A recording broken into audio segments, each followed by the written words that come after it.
আজকে চলে আসলাম পাপার জন্য ছোট ছোট চিজ বল বানাতে। আগে চিকেনটাকে খিমা করে সুন্দর করে মশলা করে রেখে দিতে হবে ফ্রিজে। তারপরে কি করতে হবে জানো, তারপরে একটু বল বানাতে হবে ছোট ছোট। ছোট ছোট বল, একটু জলও হাত দিতে হবে এই পাশটায়। তারপরে এই চিজ আছে দেখো আমলের, ঠিক আছে, চিজ, এরকম চিজগুলো নিয়ে আসতে হবে।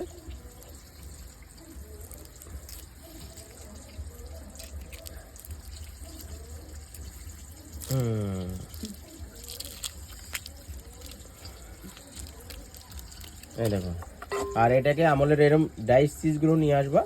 এটাকে আনার পরে এটাকে 4 টুকরো করে নেবা।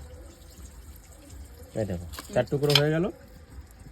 এবারে এটাকে সেম কুলে ফিটের মতন, এই যে কুলে ফিটের মতন এটা দিয়ে দিতে হবে। এই যে মানে চিজটা যেন না দেখা যায়।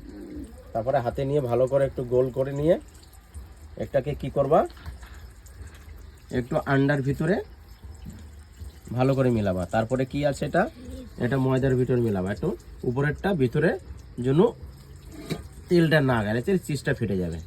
তারপরে আবার একটু আন্ডাতে মিলিয়ে ভালো করে, তারপর কেমন হবে জানো, ব্রেড কাম আছে, ব্রেড কামের উপরে দিয়ে দেবা।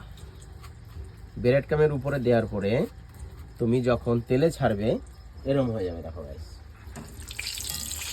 দেখেছো এটা সুন্দর হয়ে গেছে আমাদের এই পাশটায়, দেখতে পেয়েছো?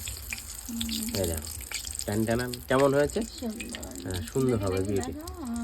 এই দেখো টেস্টি হলো। এবার এটাকে এখানে রেখে দিতে হবে। তারপরে এবারে আমার বউ একটা ভাঙবে।